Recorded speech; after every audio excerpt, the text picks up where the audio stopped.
ဒါကတော့ဓမ္မရဲ့ community လေးတစ်ခုပဲဖြစ်ပါတယ်ကန်းဆက်ရဲ့ဘေးမှာဒီအပင်နေနဲ့အရန်လာတဲ့ community လေးတစ်ခုအဲ့တော့ဓမ္မက town house တွေကဘယ်လိုပုံစံ quality မျိုးလေးရှိလဲဆိုတော့ဒီနေ့ကိုသွားကြည့်ကြပါဒါကတော့ community ထဲမှာတကယ်ရှိနေတဲ့ town house တွေဖြစ်ပါတယ်ဒီဘက်ကိုလိုက်ခဲ့ကြပါအောင်အဲ့ဆိုရင်တော့ဒီဘက်ကနေသွားလိုက်မယ်ဆိုရင်ဘယ်ဘက်ချမ်းမှာ kitchen ရှိမယ်ညာဘက်ချမ်းမှာကျတော့ဒီတစ်ပန်းဖြစ်လို့ရမယ့်နေရာလေးရှိမယ်ပြီးရင်ဒီကောင်ကတော့ dining table ရဲ့ living room ဖြစ်တယ်အဲ့တော့ဟိုဘက်ကိုပြန်လှမ်းကြည့်လိုက်မယ်ဆိုလို့ရှိရင်နေရာလေးအေးစစ်စစ်ပန်းဖြစ်လို့ရတဲ့နေရာမျိုးလေးလည်းရှိမယ်အဲ့ပြီးတော့လို့ရှိရင်ဟိုဘက်ချမ်းမှာကျန်နေတဲ့ bedroom လေးတစ်ခုလည်းပြတယ်ဒီမှာက washroom လေးတစ်ခုပါတယ်အဲ့ washroom နဲ့ attach ဖြစ်တဲ့ဒီမှာနောက်ထပ် bedroom လေးတစ်ခုလည်းပါသေးတယ်အဲ့ဆိုလို့ရှိရင်အပေါ်လေးကိုသွားကြည့်လိုက်တာလိုက်လို့ရှိရင်လည်းခုနအပန်းဖြစ်ရဲ့ location လေးကိုဒီကနေလှမ်းကြည့်လို့ရတယ်ပေါ်လေးကိုထပ်ပြီးသွားကြမယ်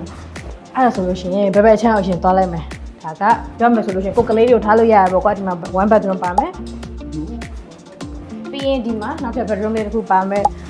balcony လေးလည်းပါသေးရနော်ပြီးရင်ဒီဘက်အခန်းလေးကိုလည်းလိုက်ခဲ့ကြအောင်ဒါတော့ကလေးတွေကိုထားမဲ့တော့ကိုတေချာလုပ်ပေးထားတာ wardrobe လေးပါမယ်ပြီးတော့ရင်ဒီလိုမျိုး double tank ကလေးတွေနေလို့ရမယ့်နေရာပါမယ်ပြီးတော့လို့ရှိရင်ခုန balcony ကိုပဲ attach လုပ်ထားတဲ့ balcony လေးတစ်ခုပါမယ်ဒီလို walk-in closet အကြီးရှိပါနော်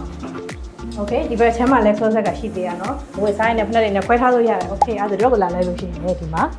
washroom attached washroom ပါမယ်ပြီးတော့ဒီမှာအိမ်ခန်းလေးရှိလို့ရှိရင်လည်းကိုကဒီဘက်ကခုနကဘက်ရဲ့ location လေးလည်းဒီမှာလှမ်းကြည့်လို့ရမယ်ပြီးဟိုးပြောထားလိုက်လို့ရှိရင်လည်းကဲလိုက်ခဲ့ကြအောင်ဘက်ကိုထားလိုက်မယ်ဆိုလို့ရှိရင်ကိုယ့်ရဲ့ဝရန်တာကနေဟိုးမှရှိရဲ့ရေအသေးမျိုးပြီးတော့ရင်ဒီ forest style living တွေကိုအကုန်လုံးကြည့်လို့ရမယ်ကိုအောက်ကဟိုမှရှိရဲ့ living room ကနေမြင်နေရမယ် location ကိုလည်းလှမ်းကြည့်လို့ရတယ်ဒါလောက်ဆိုလို့ရှိရင်တော့ဓမ္မ town house ရဲ့ quality ကိုယုံကြည်သွားလောက်ပြီလို့ထင်တယ်ချက်ချင်းပဲ site ကိုဆက်သွယ်ပြီးတော့ဝယ်ယူလိုက်တော့နော်